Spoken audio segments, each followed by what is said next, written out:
side of the car was he on? Your side? You know? You couldn't tell? I wasn't looking, yeah.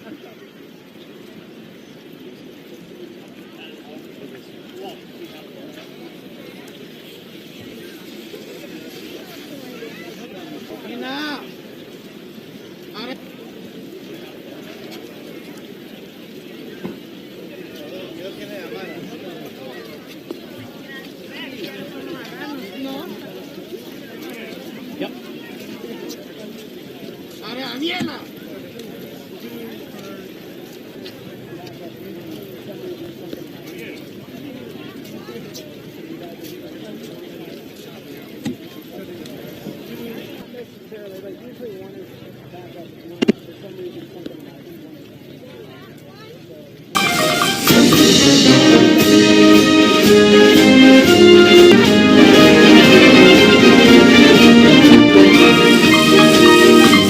Thank you.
gentlemen, please presentation of the colors by the United States Armed Forces Color Guard and the national anthem of Colonel Andrew Esch.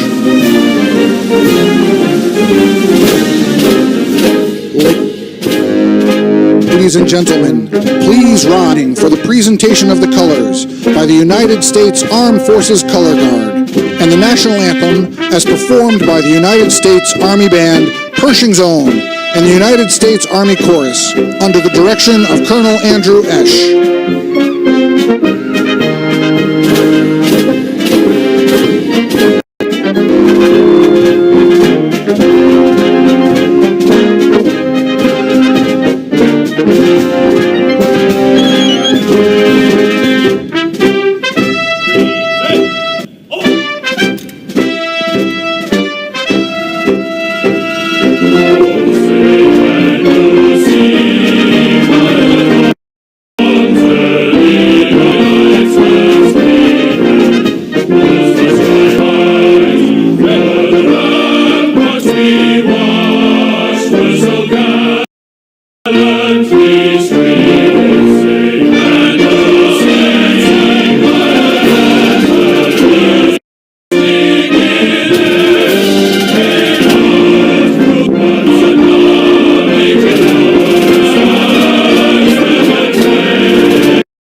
Ladies and gentlemen, the President of the United States, Donald J. Trump, and the First Lady of the United States, Melania Trump.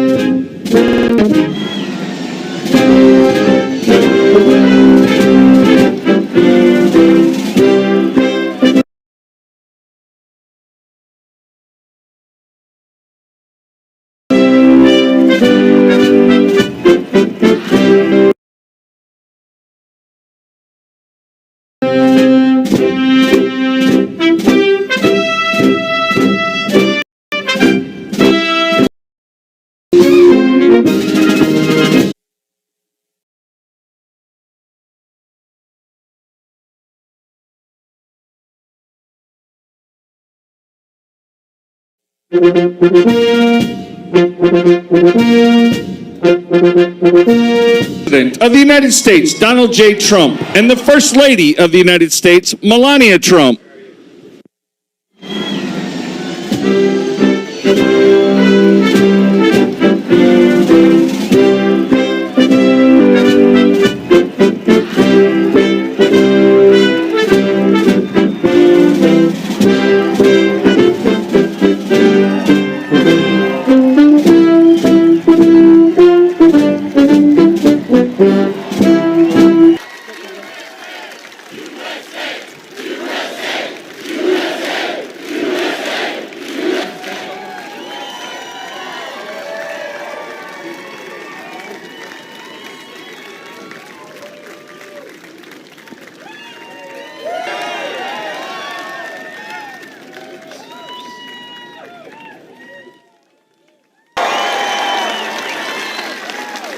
The First Lady and I wish each and every one of you a happy independence. We celebrate our history, our people, and the heroes who proudly defend our flag. We are pleased to have with us. We're also joined by many hardworking members of Congress. Thank you. Lieutenant General Daniel, States Armed Forces, the Army, Navy, Air Force, Coast Guard, Marines, and very soon, as we gather this evening in the joy of freedom, whose people have risked everything for what they know is right and what they know is true. It is the saga of 13 separate colonies that united to stay 243 years ago. Our founding fathers pledged to change the course of humanity. We hold these truths to be self-evident, that all men are liberty and the pursuit of happiness. And 56 signatures, America began the greatest political journey in human history. But on that day, commanded by the beloved General George Washington, as the delegates debated the Declaration in Philadelphia, Washington's Army Watch had come to crush the revolution in its infancy. Washington's message. Days later, General Wash just joined an excited crowd running down Broadway. They toppled the statue of King George, a timeless lesson about the people of this majestic land. Americans love our freedom.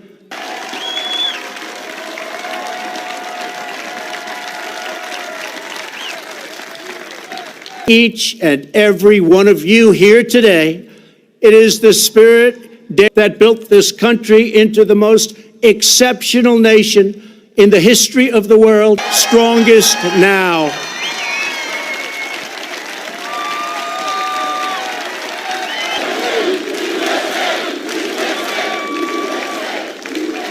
That same righteous American spirit forged our glorious Constitution. That rugged American character led the legendary explorers Lewis and Clark on their devotion to our founding ideals, led American patriots to abolish the evil of all Americans.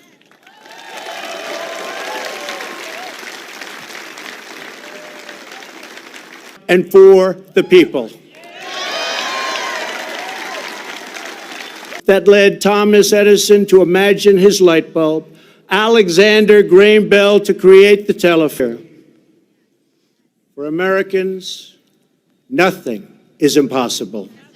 It's launched into space with a wake of fire and nerves of steel, and planted our great American tonight, the famed NASA flight director, who led mission control during that historic endeavor.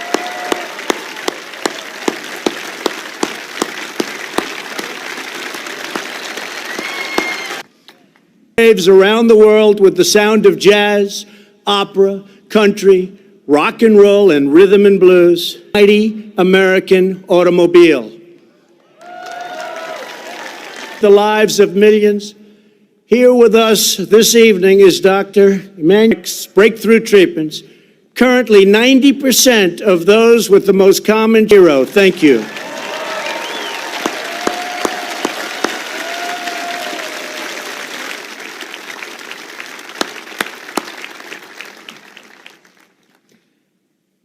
Pilgrims. It forged communities on the Great Plains. It inspired. Here tonight, from the Florida Panhandle, is Tina Belt as Mrs. Angel. Every time a hurricane strikes, Mrs. Angel turns her tiny kitchen. Your boundless heart inspires us all. Thank you.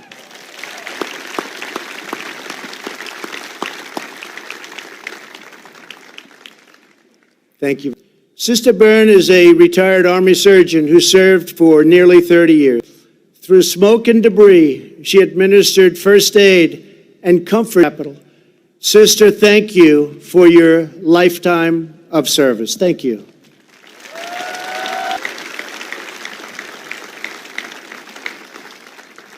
Our nation has always honored the heroes who serve our communities, the firefighters, first responders, who laid down their lives for our nation. We are deeply moved to be in the presence this evening of... Thank you.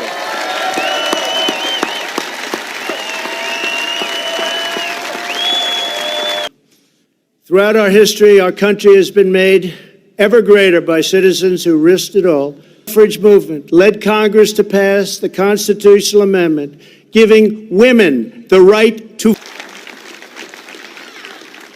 In 1960, a thirst for justice led African American students to sit-ins, and it started a movement all across our nation. Clarence Henderson was 18 years old, a much better place for all Americans.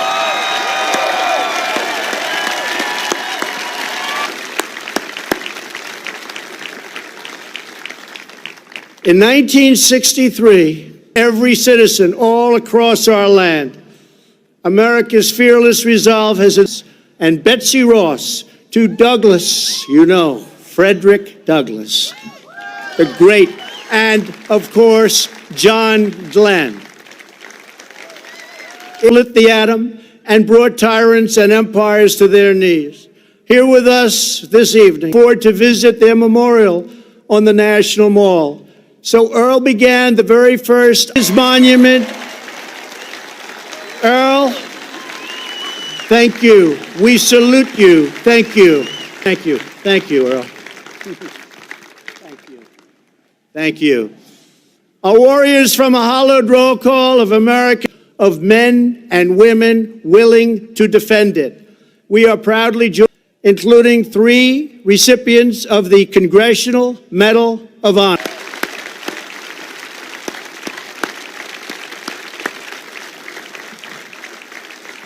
To join our military and make a truly great statement in life, and you should do it. We will now begin our celebration of the United States Armed Forces. I invite Acting Secretary, please, Mark Esper, of Staff, please join me.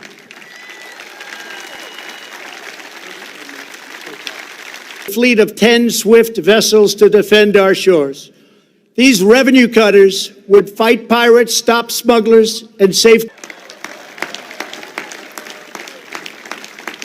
When our ships were seized and sailors in 1897, when 265 whalers were trapped in ice and the ice fields of 1842, the Coast Guard manned landing craft for invasions in the Pacific. When the enemy attacked U.S. Marines from the shores of Guam to shield his comrades from pounding gunfire, Monroe gave his life with every Coast Guardsman. Did they get off? Served valiantly through every hour of the greatest amphibious invasion in the history of our country.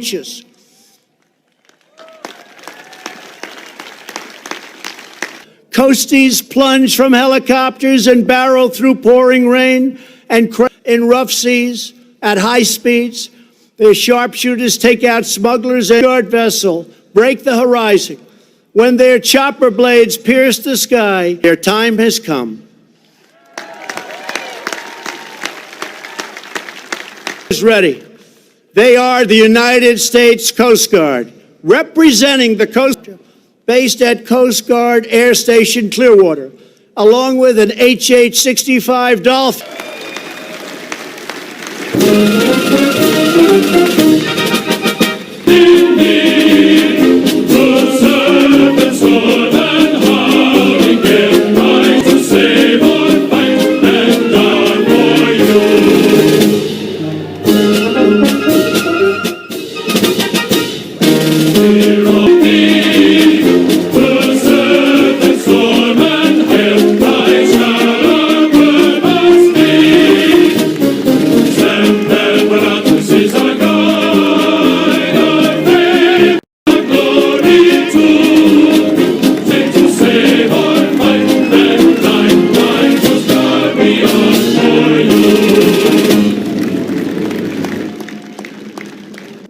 Thank you. Thank you to the Coast Guard. On a cold December morning in 1903, a miracle occurred over the dunes in their pockets. Just 6 years later, America was training its first pilots to take these magnificent machines headlines with tales of daring duels in the clouds. General Billy Mitchell saw the prominent Air Force. He was proven right. When empires across the ocean, we wouldn't let it happen. Colonel James Doolittle and his raiders flew B-25 bombers off, and as President Roosevelt said, the Nazis built a fortress around Europe. So we crushed them all from the air through broad daylight without fighter protection to cripple the Nazi war machine at Ploiesti. Raid. It was Airman Chuck Yeager who first broke jets for rockets to the stars. And it is our incredible airmen today who wield the most American soldier, because the skies belong to the... No enemy has attacked our people without being met by a roar of thunder and the awesome might of the sea. Beautiful, brand new F-22 Raptor and B-2 stealth bomber from Whiteman Air Force Base in Missouri.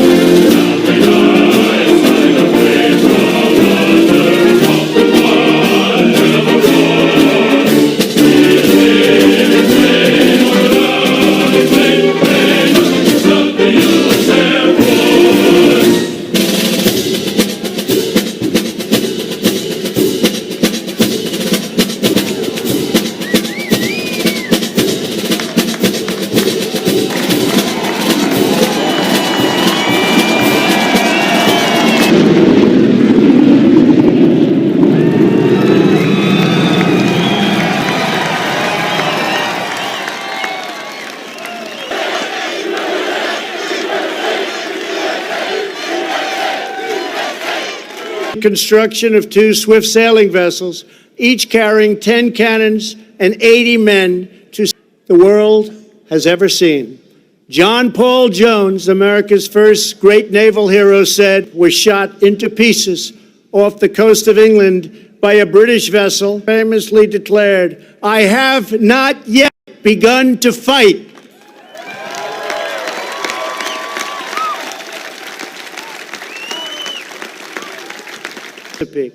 His dying command gained immortality. Don't give. In the Battle of Mobile Bay, Admiral David Farragut lashed himself to the... In World War II, it was aviators launched from the carrier Enterprise who filled the skies of Midway and turned the tide of the Pacific War. Nobody could beat us, destroy blockades and barriers, making way for the invasion. Many naval demolition units of World War II, they don't want to see our force again. The very best.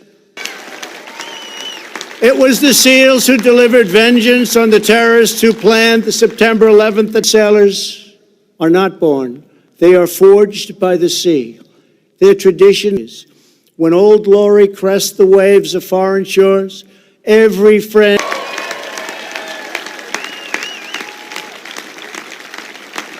Super Hornets from Naval Air Station Oceana in Virginia, along with 2 F.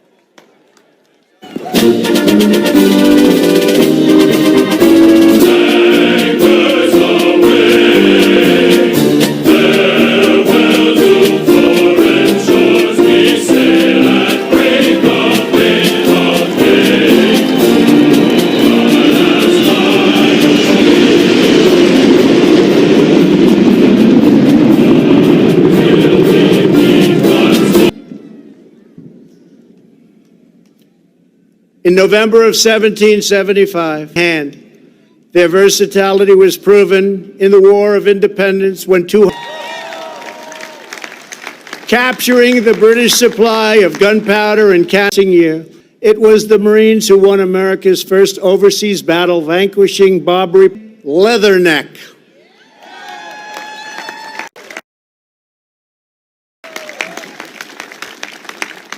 It was the Marines, 2 long days of battle, marched through the halls of Montezuma. It was the Marines who took heavy casualties to earning the title Devil Dogs. Sands of Iwo Jima.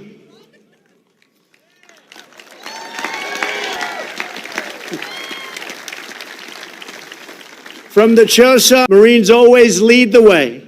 After the 1983 Marine Barracks U.S. serviceman, Marine Sergeant Jeffrey Nashton, lay in bandages, wounded, barely alive. When the Commandant of the Marine Corps came to visit his hospital, sought for pen and paper, and with shaking hand he wrote 2 words.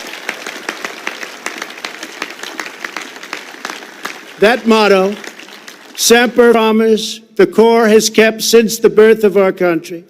They are the elite masters. Representing the Marine Corps, Marine One, along with 2 V-22 Tico, the Nighthawks.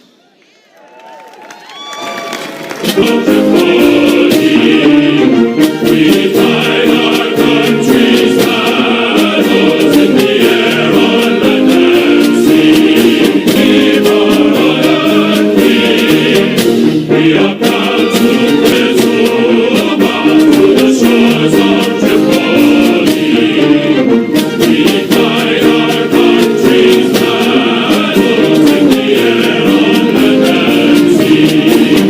First to fight for right and freedom, then to be idle of the United States glory.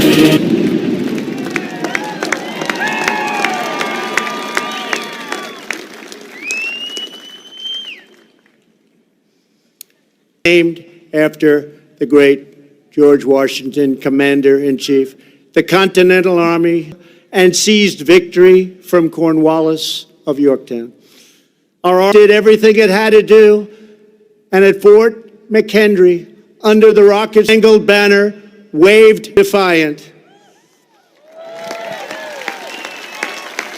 for the true unity of our nation and the freedom of all Americans. He said, I won't leave, I won't stop. He shot his rifle 18 times, killing because of one man, Alvin York. A generation later, the Army returned to Europe, the Rangers scaled the cliffs of Normandy, the 101st Airborne leapt in aircraft. They threw back the Nazi Empire with lightning of their own. With Nazis on every side, one soldier is reported to have said,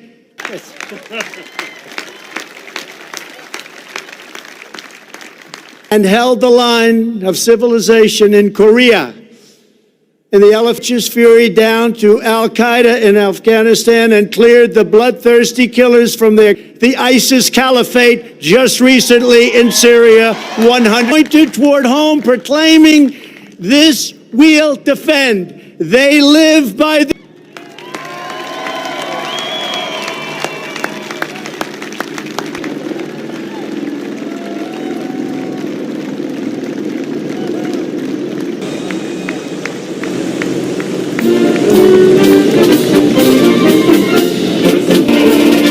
Proud of all we have done, fighting till the battle's won, and we owe you will always know that the army goes rolling along.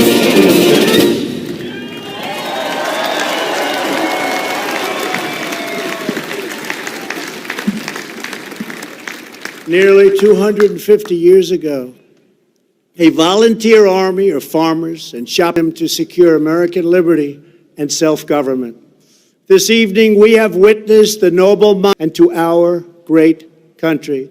Now we must go forward as a nation. As long as we remember our great history, as long as we America cannot do.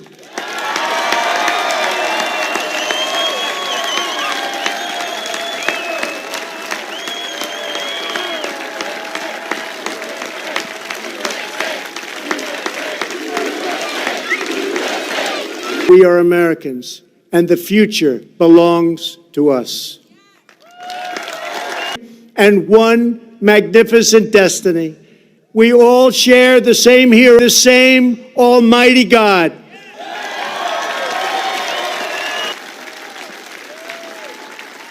From the banks, shores of the Great Lakes, to the sand dunes of the Carolinas, from the forever and ever and ever. So once more, to every citizen throughout our land and those who are making possible the amazing later this evening, now as the band plays the battle hymn of the Republic, I invite these and military leaders to join me on stage for one more salute to America. God bless you, God bless the military, and God bless.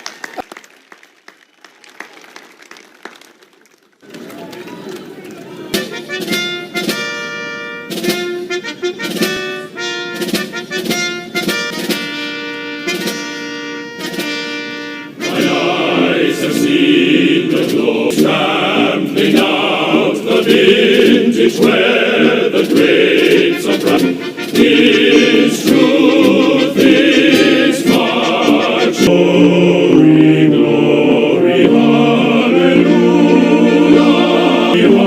hallelujah, hallelujah. His truth is watchfires of 100 circling camps, they have mules and dance. I can read his righteous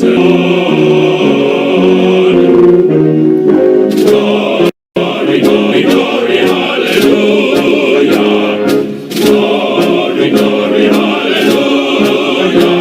His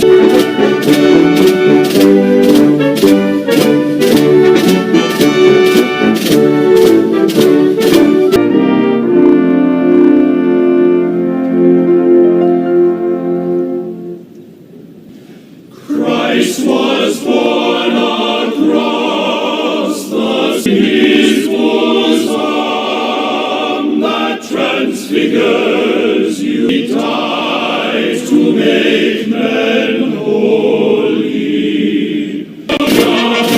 Glory, glory, hallelujah. Marching on. Glory, hallelujah. Glory, glory,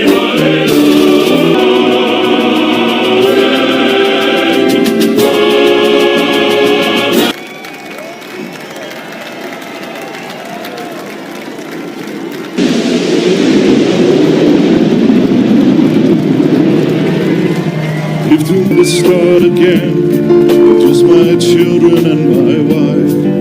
I think, and they can't take that away. And I'm down next to you and defend her still today. The USA.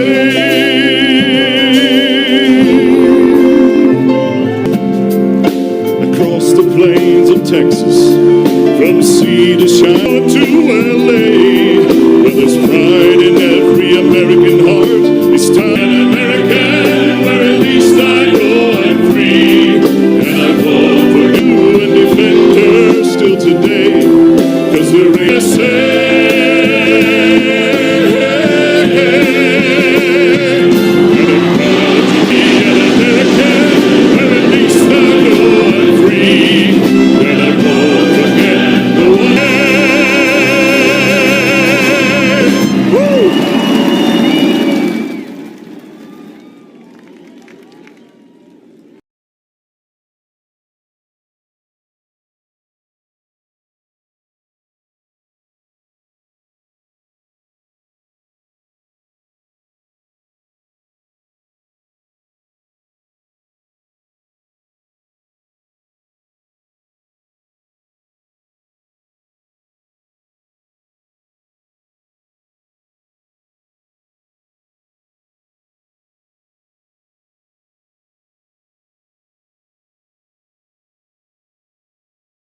먼저 양 정상의 모두 발언을 듣고 질의응답 순서로 진행하겠습니다.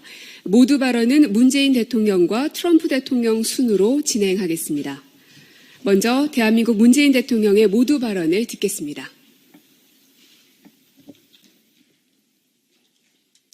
도널드 트럼프 대통령님의 대한민국 방문을 진심으로 환영합니다.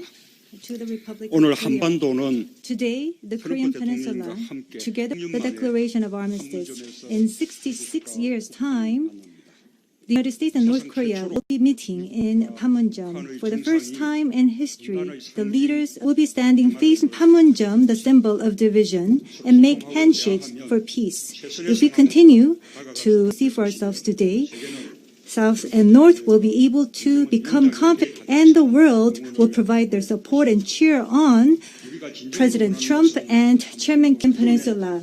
I hope that President Trump will go down in history as a president that has achieved peace on the Korean Peninsula.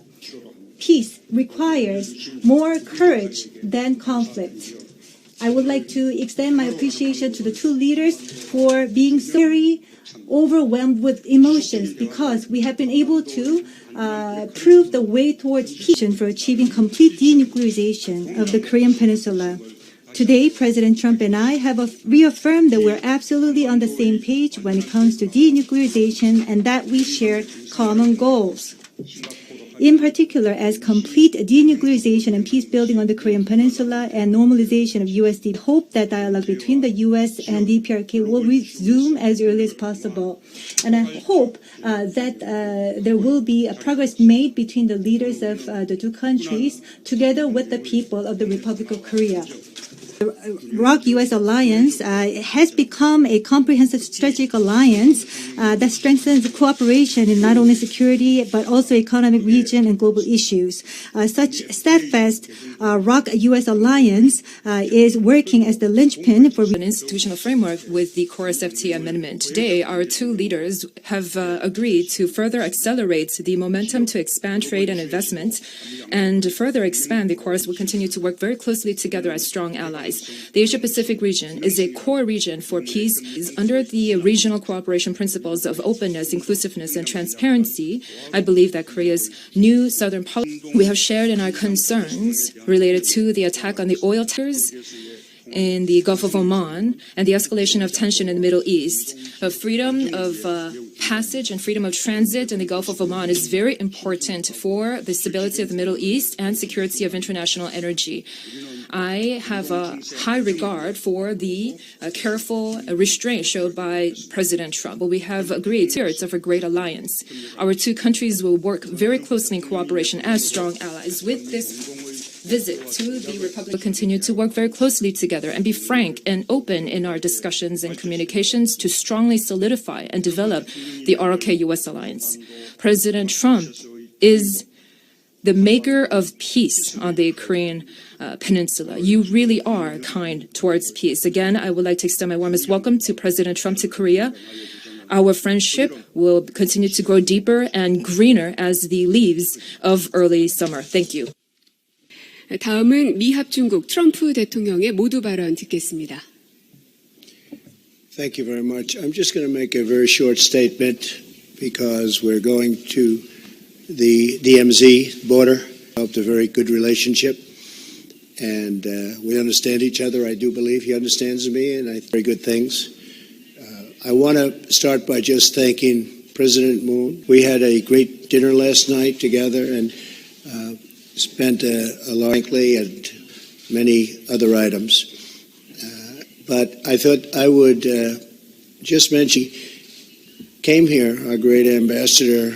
We arrived last night, our great turmoil going on because of the level of, there was a lot of risk and a lot of threat and a lot of bad things were happening. That was before I became president.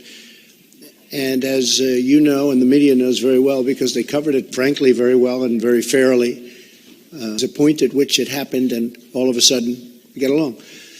And I figured that when I was in Japan, where they hosted a fantastic G20, and I want to just thank Prime Minister Abe, because they did a fantastic job, and a lot of good things came out of that. A lot of good meetings with other countries, I can tell you from the standpoint of the United States. But we just, and then yesterday I was just thinking, hey, I'm here. Let's see whether or not we can say hello to Kim Jong-un. And I put out the word, and it was ballistic missile testing. They had hostages of ours, they took our remains. We got back the hostages. There's been no tests, and there's been no nuclear tests. And South Korea is a whole different place. And Japan, Prime Minister Abe was telling me, Japan is a whole different place. They had missiles going over Japan on a very constant basis. You know that very well. So I hate to hear the so good feeling. I can tell you on behalf of President Moon, he feels much better about even Chairman Kim. I mean, he feels much better. Kim would not meet him. The Obama administration was begging for a meeting. They were begging for meetings constantly. And Chairman Kim would not meet with him. And for some reason, we have a certain chemistry. Oh, what happens? We have a long way to go. But I'm in no rush. The sanctions are on. And I'm in no rush. If you're in a rush, you get yourself in trouble. So I just want to say that we're going to be heading out to the DMZ to maybe say hello and just shake hands quickly and say hello, because we haven't seen each other since Vietnam. We had a great meeting in Vietnam. People don't realize it. It's all part of the whole negotiation. But we had actually a great meeting in Vietnam. We had a great meeting in Singapore. More important than Singapore. So I think what I'd like to do is we'll take one or two questions as I understand it, and then some soldiers. We have tremendous military in South Korea, and we're going to see some of our great American soldiers. I'll be talking to them, and I'll be seeing Kim Jong-un. And if you would, you could start with a question. Thank you. 감사합니다. Thank you very much. 네, 그러면 지금부터 기자 We will now 여러분들의 take 질문을 questions from members of the media. 무척 바쁜 날이다 보니 I know this is a very busy time. The Blue House will first take a question from a reporter, which will be answered by President Moon, followed. We'll now first take a question. 한국 방문을 진심으로 환영합니다. 문 대통령님께 질문드리겠습니다. 대통령님께서는 조금 전 오전에 소인수 정상회담에서 나도 DMZ에 동행할 것이다. 하지만 오늘 대화의 중심은 미국과 북한 정상들이라고 말씀하셨고 대화의 진전이 어떤 진전을 가져올 것이라고 기대하시는지요. 또 연내 3차 북미 정상회담이 영변 핵시설을 완전한 검증 하에 폐기한다면 국제 그 부분이 논의가 됐는지 미국 측의 반응은 어떠한지 궁금합니다.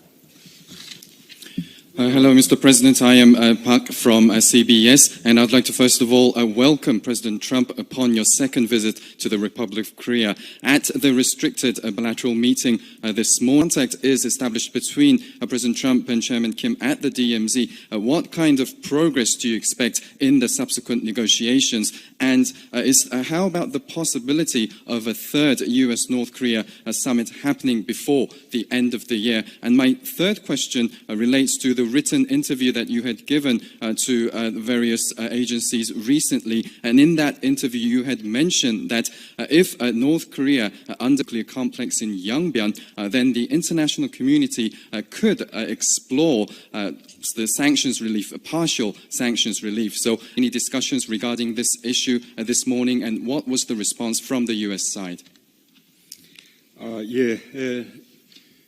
저도 오늘 판문점에 초대받았습니다. 그러나 오늘 이 중심은 북미 간의 대화입니다. 트럼프 대통령님과 북한 김정은 위원장과의 상봉 그리고 대화 또 그것이 앞으로 북미 대화로 이어져 나가는 그 과정으로서 큰 의미가 있다고 생각합니다. 다음에 다시 또 도모하게 될 것입니다. 제3차 본격적인 북미 정상회담이 언제 열릴 것인지 여부는 오늘의 상봉과 대화가 어떤 변화를 만들어낼지 거기에 달려 있다고 생각합니다. 기대를 가지고 변의 그 핵단지가 진정성 있게 완전하게 폐기가 된다면 그것은 되돌릴 수 없는 북한 실질적인 비핵화의 입구가 될 것이다라는 판단이었고 그런 조치들이 진정성 있게 실행이 된다면 말씀드린 것입니다. Yes, to answer your question, yes, I have been invited to visit Panmunjom with President Trump this afternoon. However, as I had mentioned, the focus of the dialogue today will be the dialogue between the United States and North Korea. And, of course, President Trump and Chairman Kim will have a reunion and have subsequent dialogue. And I hope that this is vastly significant for the dialogue that will follow after North Korea. But as for the Korean dialogue, this will happen at a later time. As for the question regarding the dialogue and the meeting, turns out this afternoon we'll have a great say on when and whether the US-North Korea summit will happen for the third time. So I do expect some progress there. As for the last question, what I had explained was that if North Korea goes through the dismantlement in a genuine way, dismantlement of the nuclear at the entrance of a irreversible substantive denuclearization, my words were in this context. 감사합니다. 다음은 트럼프 대통령께서 질문을 받으시겠습니다. 백악관 기자 지명은 저와 같은 백악관 대변인이시죠? 스테파니 그리샴 씨께서 해주시겠습니다. Now we'll take a question for President Trump. Ms. Stephanie Grisham, the White House press secretary, will choose who will ask the question. I'm going to let our president choose. Go ahead, Mr. President. 네, 대통령께서 지명하도록 하겠습니다. It might be an important step and it might not, but what we're doing today is a step, and probably it's a step in the right direction before we start thinking about that. But it could be very important. Let's see. 지금 오늘 걸음이 이것이 긍정적인 방향으로 나갈 수도 있고 아닐 수도 있습니다만은 옳은 방향으로 나가기를 바랍니다. Thank you, Mr. President, and thank you, Mr. President. Margaret Talev with Bloomberg News. I hope you think that handshake could actually accomplish nothing. North Korea has tested short-range missiles. Why does Kim Jong-un deserve this moment? And how do you respond, which is your agreement with President Xi as of yesterday, does that bring you back to the point process? So and two very distinct questions. Hold it before you do a third. Also. I know, you'll do that in a second. Thanks. No, we've made tremendous ago, and I think I can say the hatred that everybody had through any method, including having a successor that thought the way, and it wouldn't be pretty, be tough. We have the greatest military in the world, by equipment from jets to ships to equipment for soldiers. But we are in a much different place right now, Margaret. The administration wanted to talk. I would ask people, why aren't they talking? And advance from where we were 2.5 years ago, that it's always insulting. In a way, it's insulting, but we're doing well. Let's see what happens in the end, but we're doing well. A big difference. And as far as China is concerned, as you notice, our inflation hasn't gone up. China's devalued their currency in order to pay for the tariffs. And in addition to devaluing, they've also pumped a lot of money into their economic model. They've been pumping money, and we haven't. We've been retracting. We've been raising interest rates. And they're winning, and we're winning big because we have created an economy that is second to none, greatest in the world. And one of the things that happened at the G20, in fact, the president came up and said the same thing to President Moon. On the economy, what's happened in the last 2.5 years is incredible. It's incredible. 5% in my opinion. And I think you would have had a stock market crash because we were heading in that direction. It would have been very, very ugly. Please. 네, 지금 말씀하신 것을 통역하도록 하겠습니다. 블룸버그 기자입니다. 질문 하나이기 때문에 좀 길게 하도록 하겠습니다. 예전과 달라진 것은 별로 없는 것 같고 또 북한이 단거리 미사일도 또 발사를 했습니다. 그런데 김정은이 과연 트럼프 대통령과의 만남을 가질 만한 그런 자격이 있는지요. 많은 비판가들은 도리어 이런 만남이 북한을 합리화하는 그런 것이 아닌가라고 비판하고 있습니다. 또 시 주석에 대해서 한 가지 또 묻도록 하겠습니다. 시 주석과의 어제 만남을 통해서 저는 도리어 11월 처음으로 다시 돌아가는 것이 아니냐, 어제의 만남을 통해서 그러한 지난 2년 반 전과 지금을 비교해 본다면 엄청나게 많은 진전을 이룬 것은 사실입니다. 그리고 이런 무엇입니다. 미국은 2년 반 전보다 훨씬 더 강한 군사력을 가지고 있습니다. 여러 가지 그 항공기라든지 장비라든지 또 제트라든지 이런 것들을 많이 확보해서 훨씬 더 강한 그런 군사력을 가지고 있게 되었습니다. 또 그 질문 중에 북한과의 대화를 왜 해야 되느냐라는 질문인데 예전의 그런 시점과 지금의 시점을 비교해 본다면은 우린 더 훨씬 더 좋은 그런 자리에 위치해 있는 것이 사실입니다. 그런데 그 언론이 지금 계속 이러한 식으로 나쁜 방향으로 가기 때문에 언론이 믿으면은 중국은 지금 2,500억 중에서 25%를 미국에 관세를 내고 있습니다. 이것은 절하를 하고 있습니다. 또 우리는 금리를 인상하는 데 비해서 중국은 지금 금리를 인하하고 있습니다. 그런 면에 있어서 나는 미국 연준이가 하고 있는 행동이 바람직하지 못하다고 생각을 합니다. 시 주석도 얘기했고 또 문재인 대통령도 나한테 얘기했습니다마는 지난 2년간 우리가 이루었던 것이 너무나 긍정적이기 때문에 많은 그런 축하를 내가 아닌 다른 사람이 대통령이 됐다면 지금 상황은 훨씬 더 다른 것이 될 것입니다. 증시는 폭락을 했을 것이고 우리는 훨씬 더 안 좋은 그런 위치에 있을 것입니다. Just to complete, you have to value the stock market from the day after I won. Because there was a tremendous surge after I won, because of the fact I won, because people want that thinking instead of the thinking that we had. I noticed that the previous administrations has given credits of gain right after the election. No, it went up because I won, and we'll take the credit. And if you take that credit, we've increased the election day, and and when from there it went up a lot. It continues to go up a lot, and now we're setting records virtually every day. And just to conclude on China, really good relationship. And he wants to see something happen, and so would I. And I think there's a really good chance of that happening. We had a great meeting. Thank you. 마무리를 하도록 하겠습니다.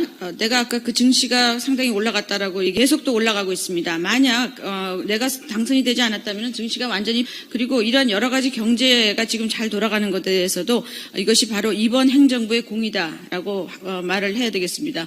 증시가 점점 더 올라가면서 그 주식 그날에서 행정부가 들어왔을 때까지도 증시가 계속 또 하락이었고 또 행정부 시작에서부터 지금 현재 계속 또 했기 때문에 우리는 앞으로도 잘 해결이 될 것이라고 생각됩니다.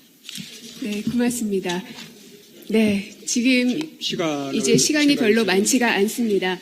지금 역사적인 I'm sorry, but we don't have much time.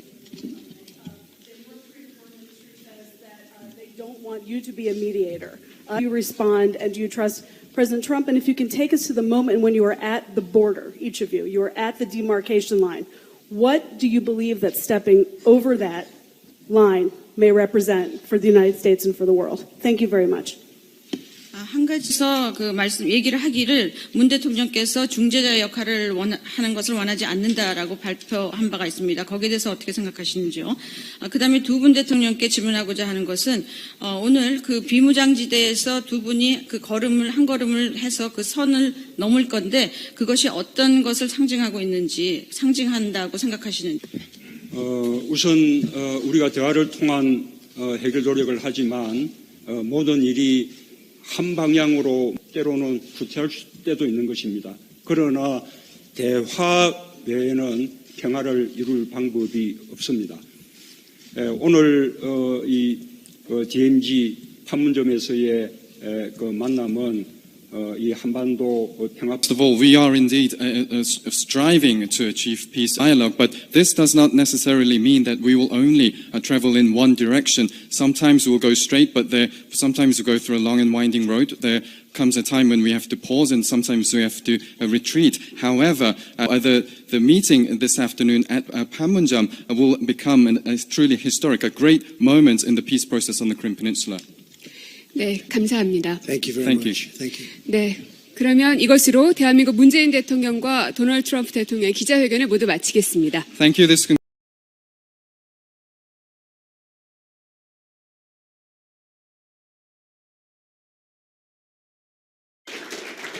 Thank you very much. Please, thank you very much. Period of time for our two countries. I want to thank you, Ambassador Harris. We put you here recently because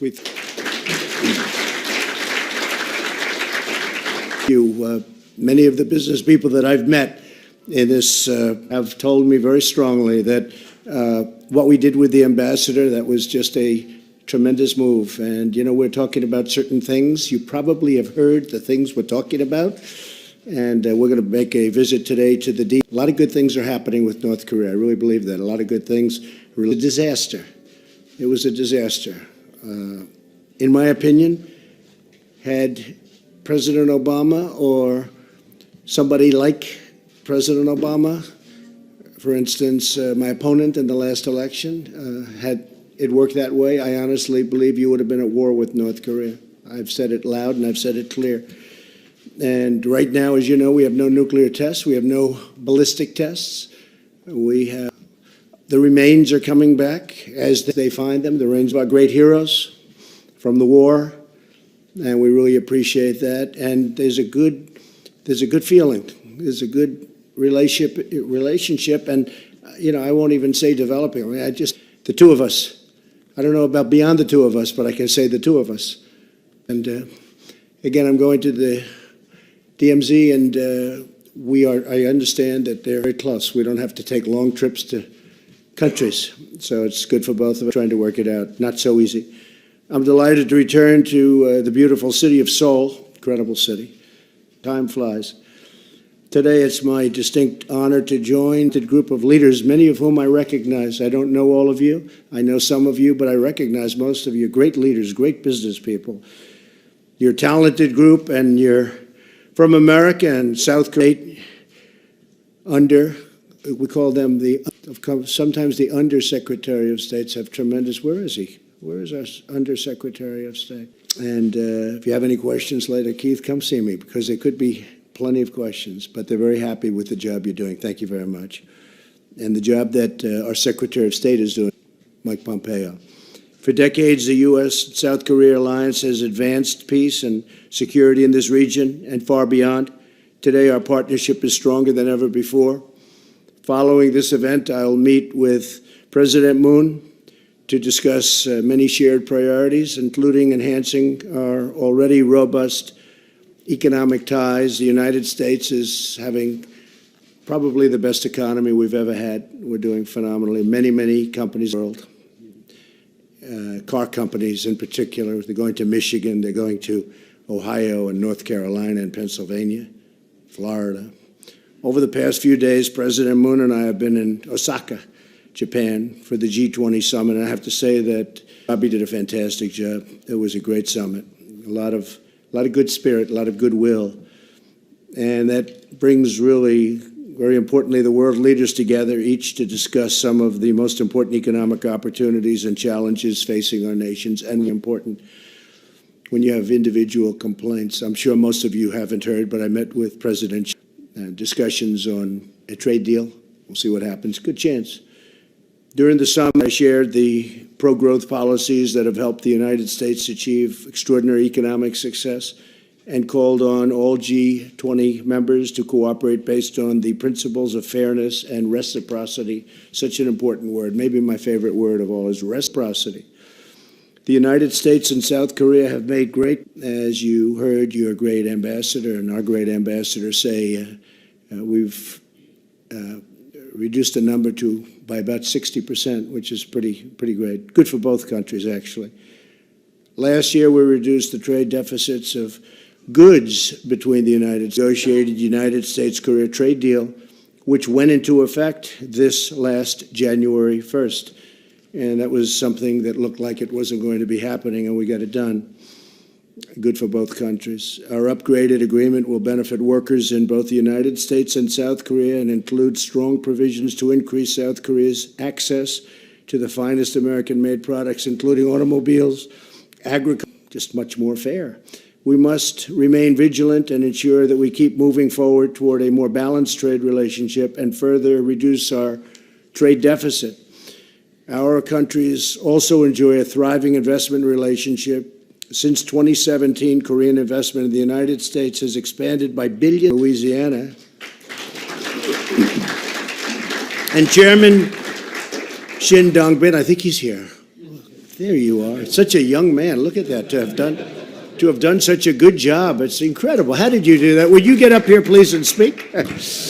Beautiful job. Thank you very much. Fantastic job. We appreciate it.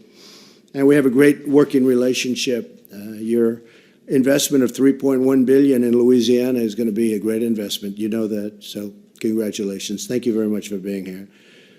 Korean Air and Boeing have also recently announced that Korean Air will acquire 30. Where are you?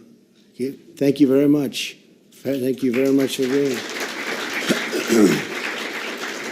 From Korean Air is here, and congratulations. Really great. And Eric John, president of Boeing Korea. Where's Eric? Thank you, Eric. Good job. Good. Thank you. Great plane. Thank you both for being here, and congratulations. All here this morning. They're all here represented by their top people, and I really appreciate it. They've made very large investments in our country, including the companies. They've created more than 50,000 brand new jobs in the United States. We have to tell that to the people of the United States. And it's very important to tell them. There's a lot of investment going back into the United States. And we hope that you'll continue to expand. Could I ask you all to stand up, the three folks? Hyundai, Samsung, CJ, and SK. Where's SK? Thank you very much. Congratulations. It's a great job. I appreciate it. We'll see you later. There's never been a better time to invest in the history of our country, and eliminated more ages of job killing. Regulations, a record. You don't have any regulation problem, I know, in South Korea, do you? Do you have any? We slashed our business tax rate from the highest in the developed world to one of the most competitive anywhere in the developed world. We were so high that it was very hard for people to really understand how they could do it. We've taken back hundreds of billions of dollars from overseas. We weren't allowed $30 billion. And they're spending it in the United States. Capital investment year provision is something that nobody thought was deducting expense in the first year, something nobody thought they'd ever see, and it's had a tremendous impact on the country. Unemployment in the United States is at the lowest level it's been in 51 years, and we expect that that number is even going to get better because there's tremendous companies are moving in. We have companies moving in, car companies moving in particular car companies. We hadn't had a plant for cars. According to the World Economic Forum, system, business, dynamism, and labor market all rank #1 in the world. That's a great. In fact, I just opened a LNG plant in Louisiana. It's a $10 billion plant. And I think a couple of the folks in this room happen to be involved in that. But we also had tremendous Japanese investment. They opened it. I hear it's doing phenomenally well. It was beautiful. It was built on time, on budget. But it was held up for many, many years, for more than a decade, because they couldn't get the permits. And I got in. I got them those permits. I didn't know anybody. I don't want to know anybody. All I wanted to do is I wanted to have it like it wasn't going to happen. And I got it done. You look at Keystone Pipeline, the Dakota Access Pipeline, they were dead. They were really in trouble. Dakota Access had the worst of all worlds. It had built the pipeline, but it couldn't connect it, okay, because they had environmental problems, false environmental problems, the problems that shouldn't have been. Could have done that. We can't revert back to my business days. Can't do that. But we got it approved for them. We got the permits, and they were able to connect, and they immediately opened. And the Keystone, as you know, is one of the biggest anywhere, and that's been under consideration for a long time. And we got it approved in my first few days in office. The head of the big company to deal with Canada and Mexico, which is a tremendous trade deal, and hopefully we'll get that passed soon in Congress. People as great businessmen know what's going to happen. He's sitting there, and he will be inundated now. Say that they did such a good job. But I never spoke to any of them. I don't want to speak to any of them. They didn't do a damn thing, and they're going to get millions of dollars, right? And everyone in this room knows what I'm talking about. We got it approved early, and going to be tremendous. Economic growth is now over 3%, and for the first quarter, which is always our worst quarter, it's always down around 1, less than 1. It was 3.2%, which is shocking. We are taking in tremendous dollars from China with the tariffs of goods to or less or whatever. We'll see what happens. We were very close to having a deal. And then, unfortunately, things happened, and the deal didn't happen. But we're now back on track, so I consider him a friend, but I like him a lot. I've gotten to know him very well. He's a strong gentleman, right? Anybody that is a strong guy, tough guy, very smart, and loves China. And I love the United States. All of this is just the beginning to really I just wanted to have a group of the leaders. I didn't know they were going to get, you're not just South Korean leaders, you're world-renowned leaders. You have done things that are incredible. I mean, some of the companies. I happened to fly over a building. It was one of the largest, and it was a manufacturer. And you know what I'm talking about, right? I looked, I said, what the hell is that? It was acre on acre, except it was piled up. How tall is that building? Like 12 or 10 stories? Next time you come to Korea. I want to see it. I want to see it. I want to get some ideas, because this was laid up on top. We usually just go in one direction. It was really great. And I must tell you also, I said, what is that beautiful building? It's pretty, hard to miss it, right? We're flying in. It wasn't like, oh, gee, what's that? And I know it's done very well. Congratulations. Beautiful job. And then he wonders why we get higher rents and why we get higher condo prices. And I look at his building. He said, what the hell's going on? He has windows that are so little because he saves $2 and you have certain things. But you folks have done a great job. Really great. Thank you very much. But this is all just the beginning. We're going to have a lot of great relationship with South Korea. I think I've done a good job in stability. I can say the ambassador came when bad things were happening. A lot of bad things with missiles flying over Japan. And they weren't too when I became president. When I became president, it's hard to believe, 2.5 years ago, I became president. Bad things could have happened, could have gone very bad, very fast. And then all of a sudden, we came together. And I was asking other people, have you ever spoken to him? They said, no. I said, how could you not speak to him? You didn't speak to him. You don't lose anything by speaking.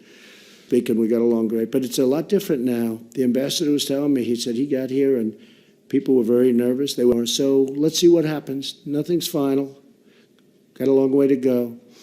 But this is a situation that could have been really bad. At home they think that I'm a sort of a tough warmonger. I'm a warmonger. They thought that when I got last year would be in World War III. And I'm really the opposite of a warmonger. But we've built our military now. It's stronger than it's ever been, brand new. I mean, we spent if you think, we spent $716 billion this year, $700 billion last, brand new fighter jets, brand new ships, brand new from fighting wars all over, fighting in the Middle East for 9 out the caliphate. As soon as I got in, I knocked them out very quickly. Very quickly. Once we started, it was a very quick operation. We have the greatest military in the world. There's nobody close. We have the greatest equipment in the world. Missiles and planes and everything else. The F-35 fighter jet, which is the hot one now. I was talking to one of the pilots. These guys are central casting. There's nobody in Hollywood that looks like these people. With their crew cut, boom. How does it compare to so-and-so, another country? Problem, sir, they can't see it. It can be right next to them. They can't see it. I said, that sounds good. They say it's really hard when they can't see the plane. It's really stealth, and it's really great. And by the way, you're ordering those planes in addition to a lot of Boeings, but you're ordering those planes. Great respect, which I appreciate, because we're doing a lot for you. We're doing a lot. We're spending a lot of money, and money that hasn't been reimbursed. And they're agreeing to reimburse us for some of this because the cost is astronomical, working along well. But most importantly, we're doing the job. And you're going to have a very safe country, and it's already a great country, and it's an honor to be with you, especially so many people don't. A lot of people don't know there's great business genius. They don't understand what that means, but we understand what business genius is. Always successful, because he's a business genius. It's one of those things. It's a talent, just like baseball. U.S. Women's Open at my course in Bedminster, New Jersey. And I think 9 of the top 10 finishers were from South Korea. Do you know that? 9 of the top 10. I said, what's going on? Very much. Thank you.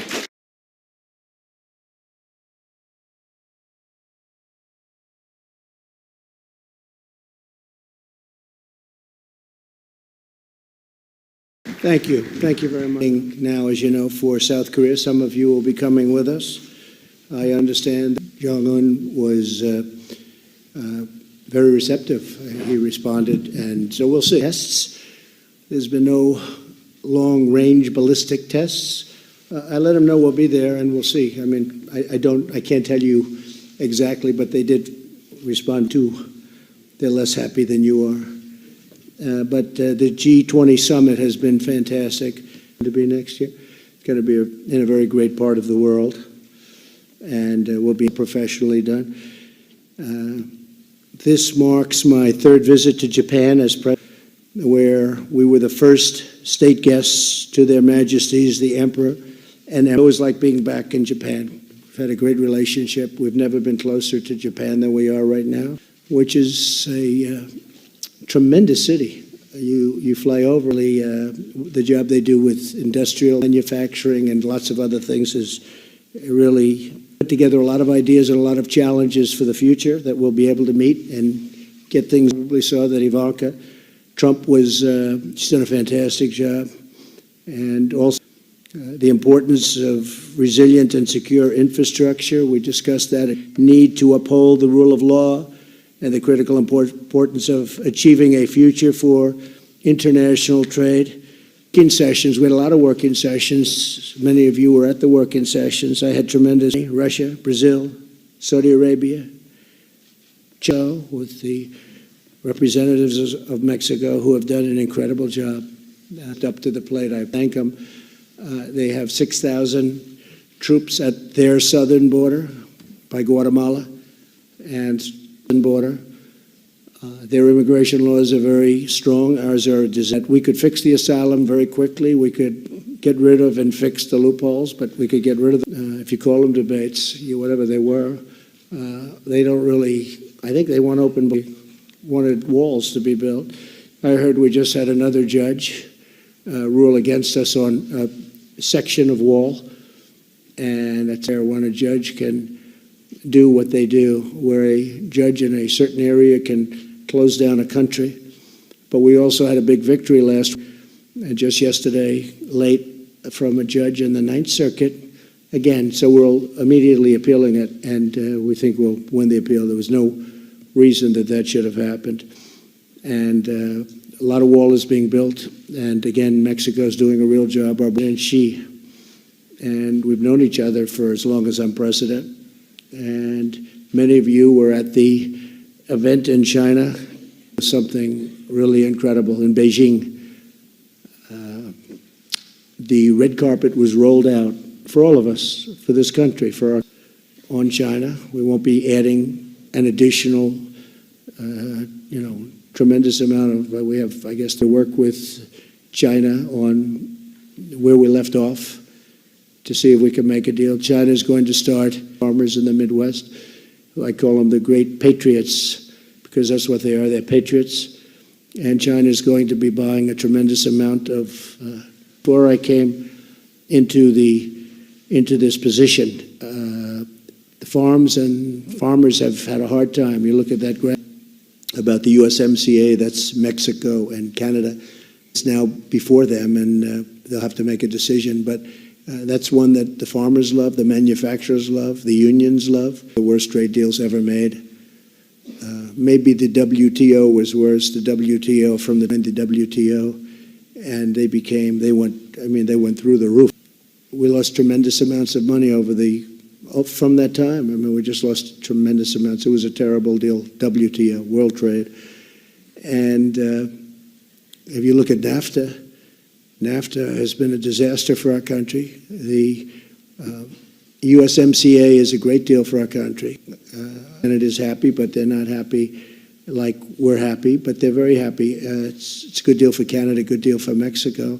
They want it. Mexico just approved it in full. Canada is waiting for us to approve it. I was with the Prime Minister, just left him a little while ago. Deal, because a lot of the Democrats want it. Especially, I would say, the farm areas that few people have ever been able to get into an agreement.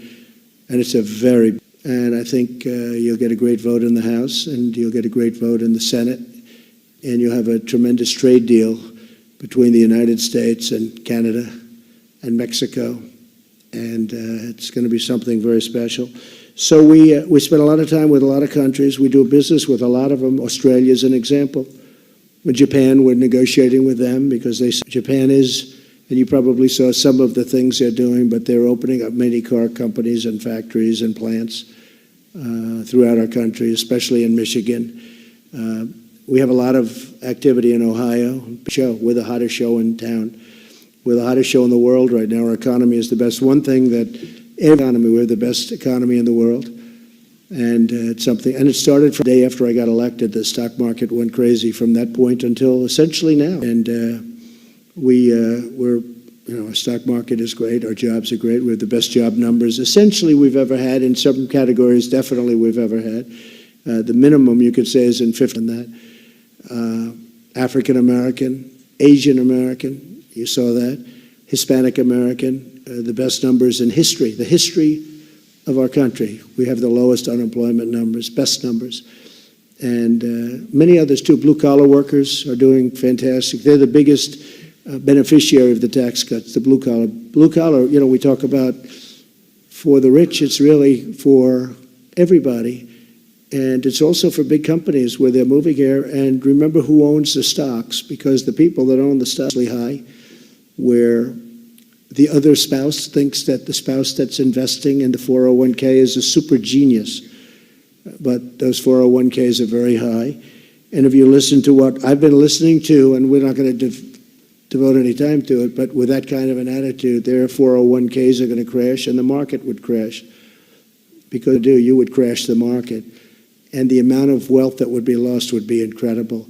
But I'd rather wait till later in the campaign to say that, because to be honest with you, I want them to go and take these policies and bring them up. I don't want them to do questions, and then I'm heading out to South Korea. And I met there with President Moon, who's a really good guy. He was here too, as you know. I saw him. I met with him also. And we'll see what happens. Please, John.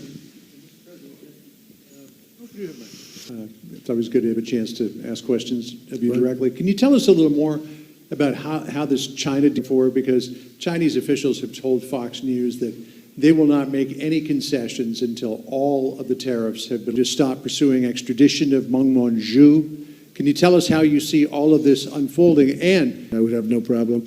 With respect to China, agreed today that we were going to continue the negotiation, which I ended a while back.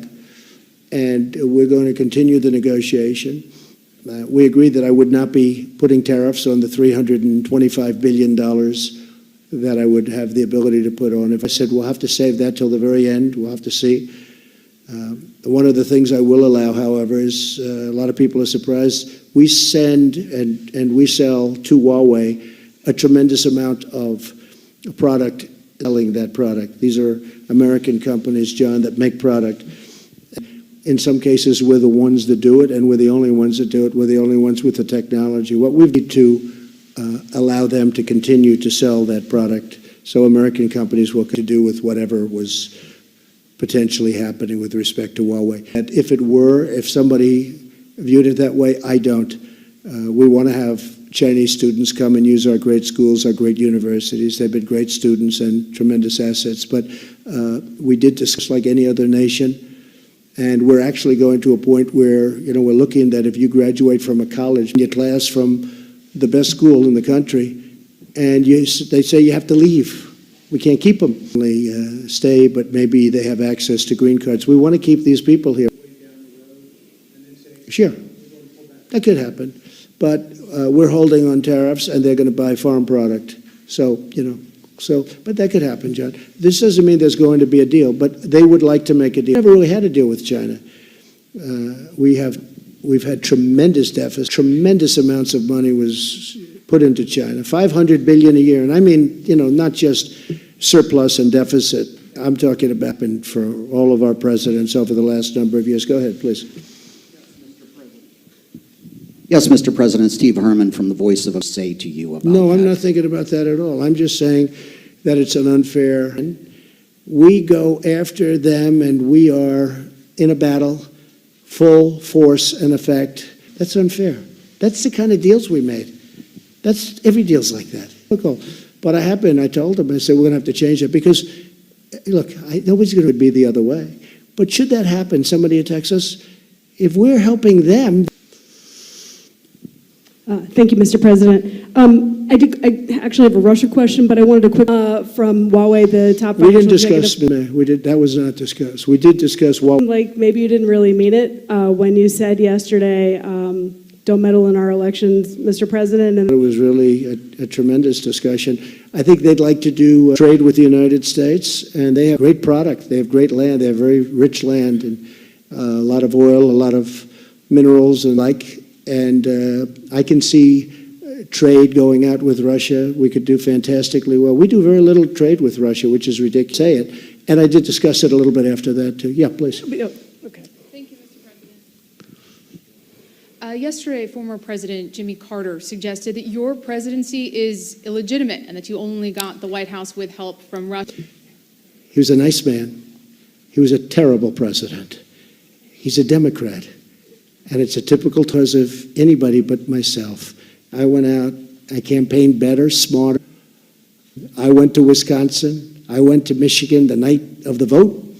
I had 32,000 people, and I won Wisconsin. I won Pennsylvania. I won states that traditionally haven't been won by a Republican. I worked harder and much smarter than Hillary Clinton did.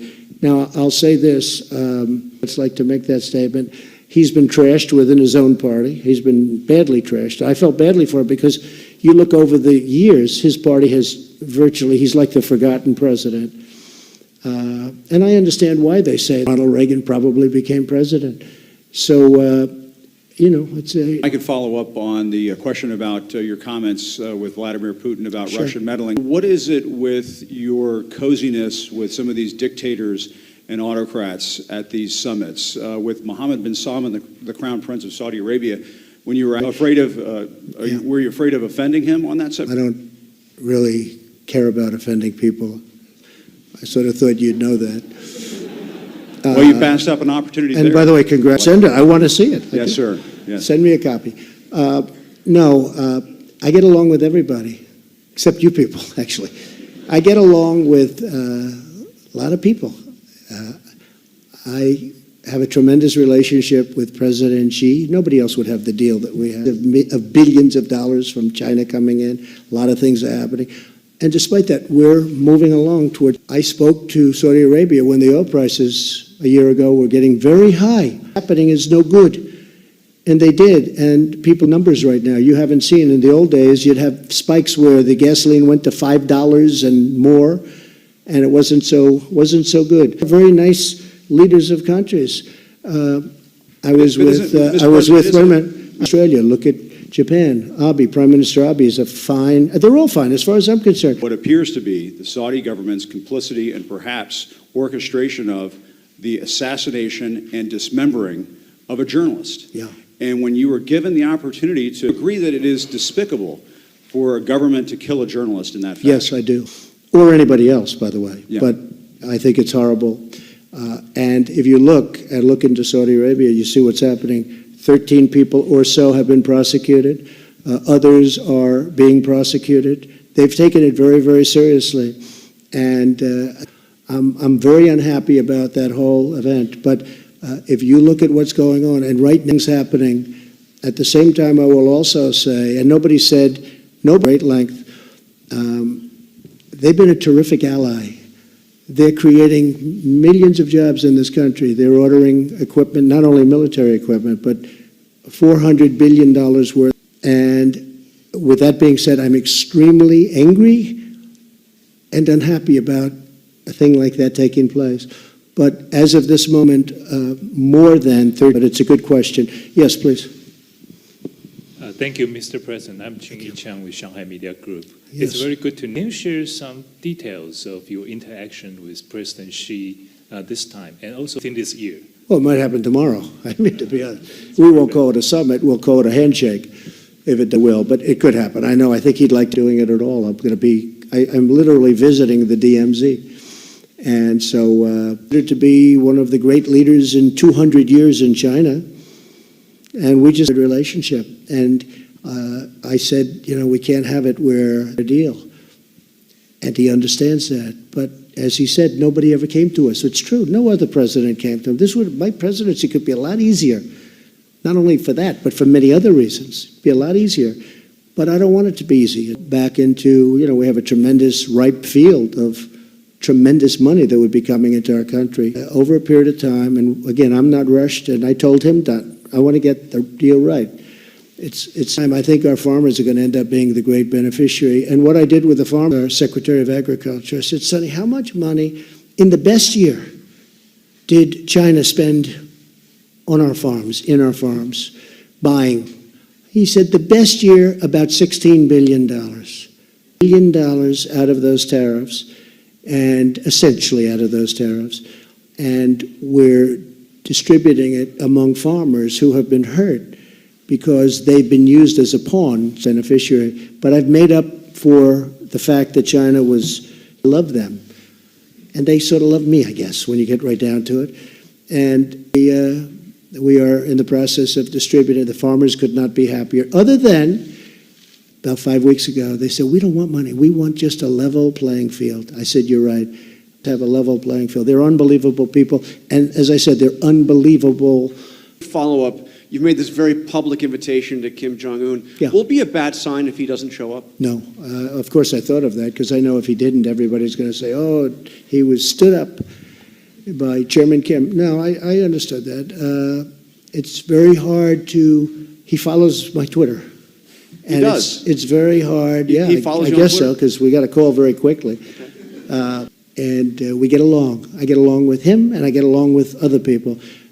Like, for instance, on Jim's question, I really have great relationships with everybody. I think, I said a long time ago that maybe I'll be a sleeper on foreign policy. But we're going to see what happens. I'm okay. I have all the time in the world. They're doing very poorly. But I think on foreign policy, if you look at what's happening, and the other thing that's happening is we're not being taken for suckers anymore. I mean, we have countries where we'd lose on that it's changing, and they expect it to change. They can't believe, honestly, like I'd ask, complained. Same thing with China. I said, particularly you don't have to, there are ways around that. So you send a car to us, and nothing. We send it to the United States, and we have to pay 45% tariff. How did that happen? We just kept lifting it, and nobody called. But I call. Exchange between Joe Biden and Kamala Harris on the issue of federal busing, federally made. Kamala Harris said it was an important part of desegregation, including in her own experience. Where do you stand? Certainly. And maybe the facts weren't necessarily on his side. I thought he was hit actually harder. And as far as that, I will in about 4 weeks, because we're coming out with certain policy that's going to be very interesting and very surprising, I think, to a lot of people. Jennifer, do you have a tough opponent for you, given what you saw in that debate? You never know who's going to be tough. Not much. And sometimes you think one, and I've seen it, because look, I had 17. We had actually a total of 18. A lot of people think 17. Governor of Virginia, remember, being a politician until about 2 days before I decided to run. A little before that, but not too much before. And they, you looked at some of them, they're very talented. You look at their resumes, it's like, great. And sometimes the ones that I thought would be the toughest were not the toughest at all. The toughest turned out, I didn't think they were tough at all. Others that a lot of people said weren't tough, they were tougher. What she said, and that thing was right out of a box. And I thought that dealing with, okay. But it wasn't, I don't think. Could I clarify your negotiations and what you agreed to with China on Huawei? Sure. Did you? No great national emergency problem with it, but the U.S. companies can sell their equipment. So we have a lot of the great companies in Silicon Valley and based in different parts of the country that make extremely complex equipment, letting them sell to Huawei. And then on Turkey, sir, will Turkey face sanctions if it goes ahead with the S-400 purchases? Okay, right? President Erdogan, he's tough, but I get along with him, as everyone knows. And he had a 65,000 man at the caliphate. We have 100% of the caliphate. And I called him and I asked him not to do it. They are Turkeys, and he hasn't done it. They were lined up to go out and wipe out the people that we just defeated the ISIS caliphate with. And I said, you can't do that. You can't do it. And he didn't do it. So I have a relationship. But let me tell you, right? They wouldn't sell it to him. he wants to buy, even though he's a member of NATO, and in theory he could be an ally. I see 3 million people killed, and neither do I in Syria. And I mentioned that they would live, because, they've been encircling that. I think if I didn't put out a statement 6 months ago, getting terrorists is okay, but you don't want to kill 3 million people or 1 million people to get the terrorists. So anyway, we get along great, but what happened with Turkey, and I will tell you when it's fair, when it's not fair, he did. So he then went to Russia, and he bought the S-400, made a deal to buy it, because he couldn't get it. He was to mine, would not let him buy it. So he goes out, he goes to Russia. As soon as he bought it, people went back to him from our country, and they said, use that system, because it's not the NATO system, et cetera, et cetera. You know all the reasons. We don't want you to use that system. Do us a favor. We'll sell you the Patriot. He said, it's too late. I already bought it. There was nothing he could do. He already bought it. In the meantime, he bought over 100 F-35 in the world. See it. It's real hard to beat something when you can't see it. But he bought over 100. I think he bought 116. But he wants delivery. He's paid a tremendous amount of money up front to Lockheed, our company, our jobs, everything. And now they're saying he's using the S-400 system, which isn't compatible with our system. But he got treated very unfairly. He was told, you can't buy it, you can't buy it. It's the old secret. When you can't have something, all of a sudden he ends up going getting something else. And then they said, first they said, we'll sell it to you, you can have it in 4 years. Then they said, we'll get it to you buying another system, similar system, from Russia, point of compatibility, but from our standpoint, national security-wise. So it's a mess. He loves Turkey. Donald Trump is on the side of Turkey instead of the United. Now, who has done? He gave me our pastor back, Pastor Brunson. Nobody else could get him back. And it was an innocent man. I called him, and after a very short period of time, Pastor Brunson, from my standpoint, and he's a tough guy, okay, when you talk about tough, he's tough, but I get along with him. After he bought another system, we said, we'll sell it to you, we'll give it to you right away. We're working on it, we'll see what we can do. Can I ask you one last quick thing on China? Yes, go. So there was a lopsided agreement, or what more did No, China we agree to? agreed on China. It's actually a good question. Very complex things. Not easy. This is not things that are easy to make. These are great companies, you know all of them. But they weren't exactly happy with it. But we're allowing, as a national security, we're allowing them to sell. But we agreed to leave that till the end. Huawei is agreed to leave that till the end. We're going to see. We'll see where we go with the trade agreement. Yes, please.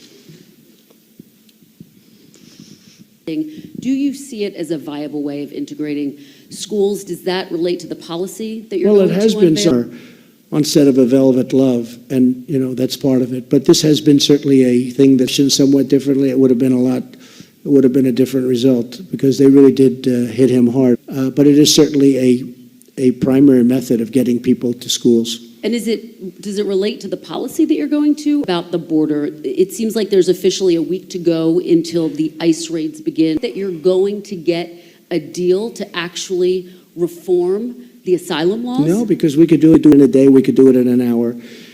We could reform asylum very quick. Immigration. They don't have the kind of things and the kind of stupid court. We then have to register them. We then have to catch and release them. And they go and they live in our country. And then they're supposed to come back in 3 years for a court case. And about 2% come back, as you know. I mean, you know it just as well as is they come in illegally, and we're bringing them out legally. But hold it, and I did for a couple of weeks, and we have a week left. But other than the fact it was humanitarian money. I mean, they didn't have any money. And we're running so many different things for the kids. And the kids are brought up because legally there are people to come in. If you have a child, it's much easier to come into our country. It's easy. If you have a child, it's much easier. So we have these kids who have been absolutely abused, horribly abused. And we could stop that with a minor change in the roof last night. So we have the $4.5 billion in humanitarian aid, right? And that's good. So we can have that number go way down if we stop people from coming up. For instance, if we had walls up and if we had it hard, it's a very tough, that has moments where it can be very calm and hard to get in. They wouldn't be coming up. They wouldn't be coming up. And so many last week, we'll be removing people, legally removing. In other words, you're still planning for that deadline? That deadline is still in place, Oh, yeah, which is now a week from unless now. we do something pretty miraculous. But the Democrats, it seems to me, they want to have open borders. And for the life of me, I cannot figure that out. It's one thing, because I want people to come into our country. We need them because we have all these companies coming in. You know, we have Foxconn. I was with President Abe. He told me another auto company is going to build a big plant. They need people. So trying to get into a country, they take tests, they study, they know well. These people have worked hard. They've been online for 7, 8, 9 years, and then somebody walks in and they're, moving large numbers of people. People have to understand, yes, the laws are... In a week. Nothing to make you Well, wanna that's different. step That's back humanitarian. from No, that that's bridge. that's humanitarian. We needed that just to take care of, because we're running that. Nobody ever thought they were going to be doing this. And people are coming up doing better. They took 32% of our car business. They were doing better than we were doing in the past. Now we're the hot country in the world. And we had separation. President Obama built those cells. They were in 2014. They were built. And I'm not blaming anybody. I'm not blaming him. I just say this. They had a separation policy, right? Ending it. You're saying now the child can stay with the parent. So I said, ending, I think that Mexico, because, they did 6,000, now they're doing 16,000 on our border. A great thing. What Mexico is doing for us is great. By the way, without the tariffs, they wouldn't have done it. We've been after them for many years to do it. But they have really, so far, it's only a week, the numbers are way down. And so far, yes, please, in the second row. If I stay up there quickly, they say, why did he not give us more time? If I stay up for 2 hours, they'll say, he stayed up too long. I mean, if you promise you're not going to say, I say, because everybody's got a flight that actually leaves pretty much when I wanted to. Okay, let's go. Thank you, because you were concerned it would kill Iranians. Disproportionately, absolutely. Disproportionately. I have many alternatives, yeah. And I mean, you don't know what the sites were. You said oil rig. When we chose and designated certain areas that we were thinking about, I said, okay, how many people are going to die? They said probably about 100 going in. And we would have been 100%. We have the greatest military, lethal. And hopefully we don't have to use it much. I mean, you look at the numbers, $716 billion this year. We had planes that were so old. Now we have brand new F-35s. We have brand new Super Hornets and F-18s. And I mean, the equipment we have is incredible. The Army now is beautiful. But no, they came in, they said this, and I asked them a question, and they came back. What can you tell us? Has the ball been moved in any particular direction towards easing the tensions? Come up. If you look at President Macron, good Iran, I'd love to go see them. I said, it's all right. Anybody can see him. I don't mind talking. I think talking's great. I'm not going to say, oh, don't talk to him, don't talk to him. I do think I've been talking to him. I think that's delaying this process a lot. I think he violated the Logan Act, actually. Election, and then you can deal with a person that's a lot easier than Trump. You'll deal with a stiff. That's okay. Yeah, please, go. Yeah, I think it's very unfortunate. Are you in fact going to try to delay the Well, census? we're looking at that legally because they're asking us to do a census. And, the census was shocking to me.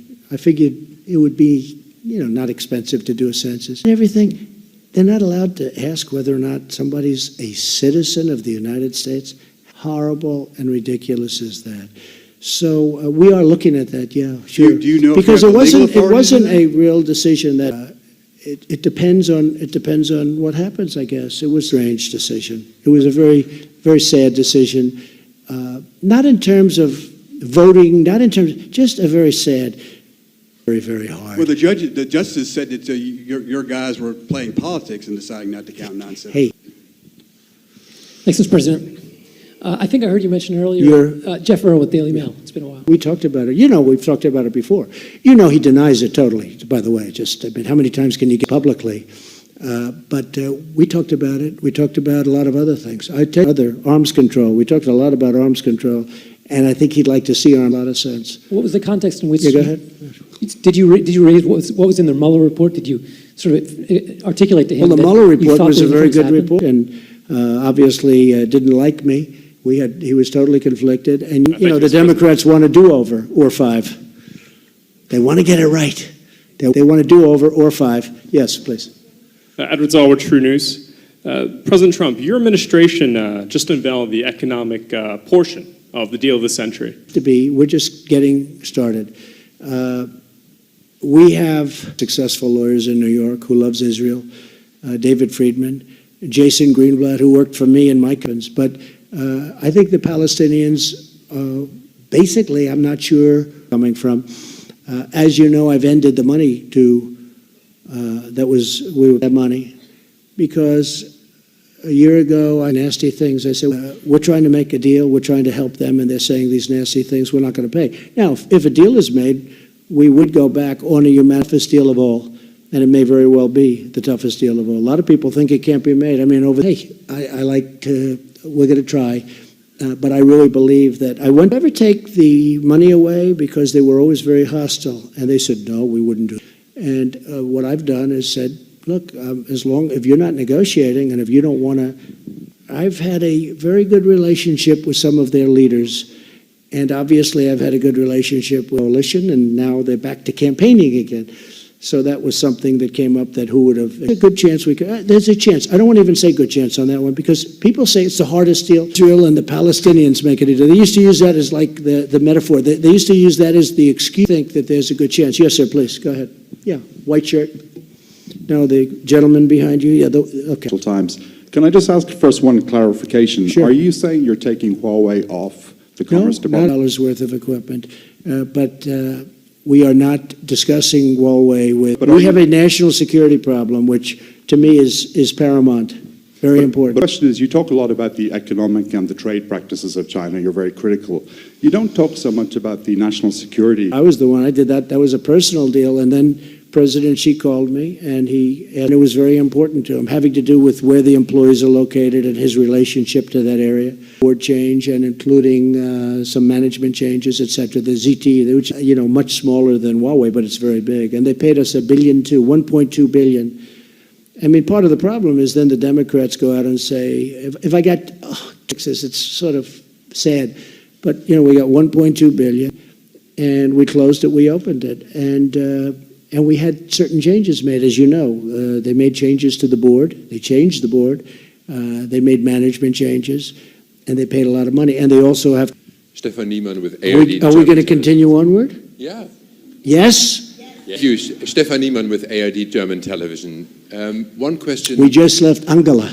I know. She's another friend of mine. People don't think. The G19 against one summit if we look at climate change. Why is it that to create a standard that is so high that we're going to lose 20-25% of it? We have the cleanest air. You saw the reports come out recently. We have the cleanest air we've ever had.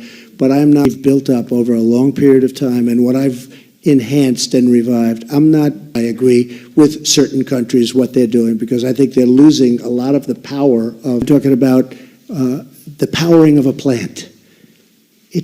It doesn't always work with solar because solar is just not strong at a wind, which has caused a lot of problems. And the problem with wind is the United States, we're subsidizing these wind towers all over the place because it don't have to be subsidized. The United States is paying tremendous amounts of money on subsidies. Go ahead. Pick the better one, please.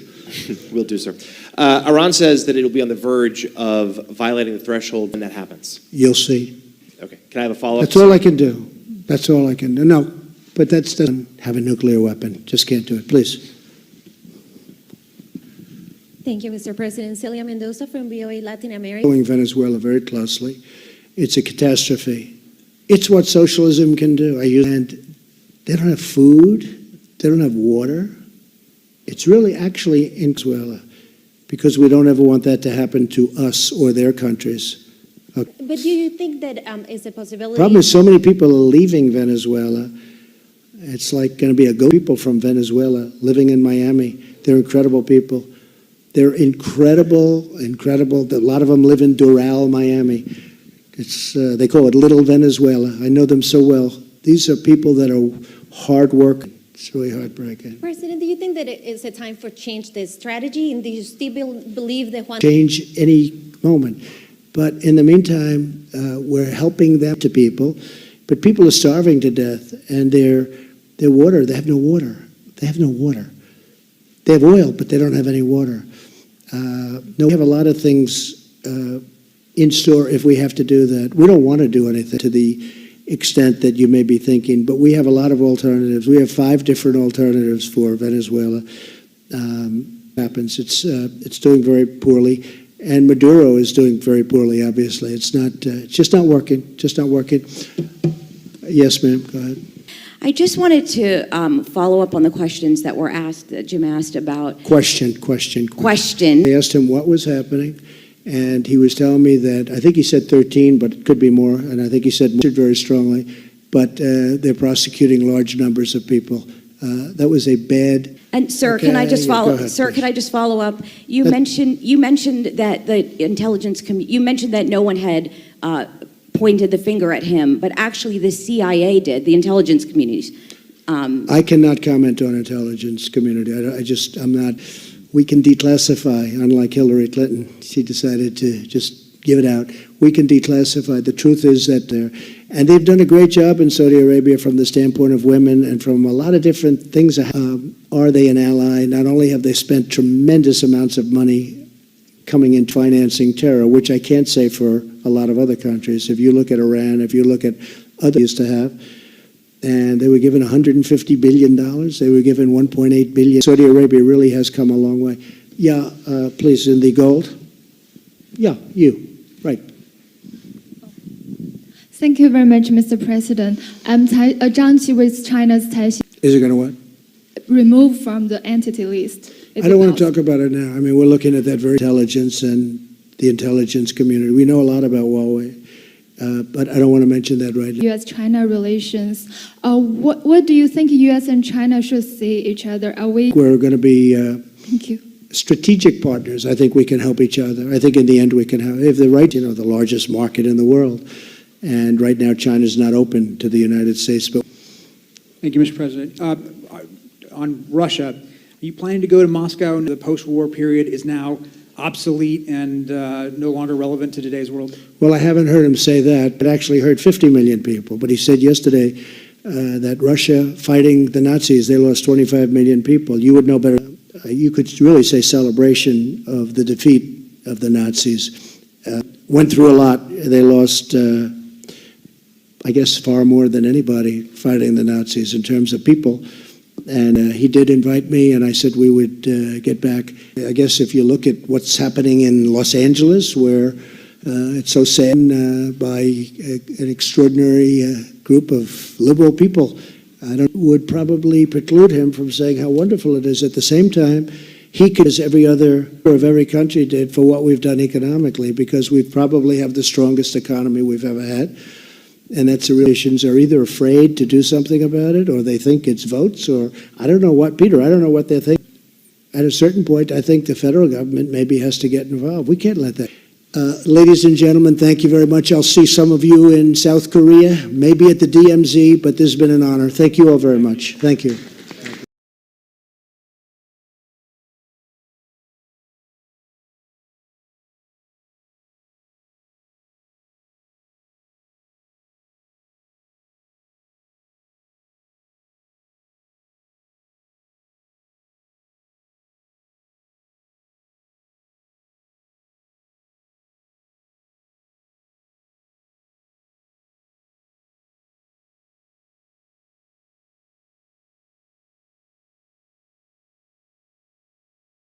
Well, thank you very much.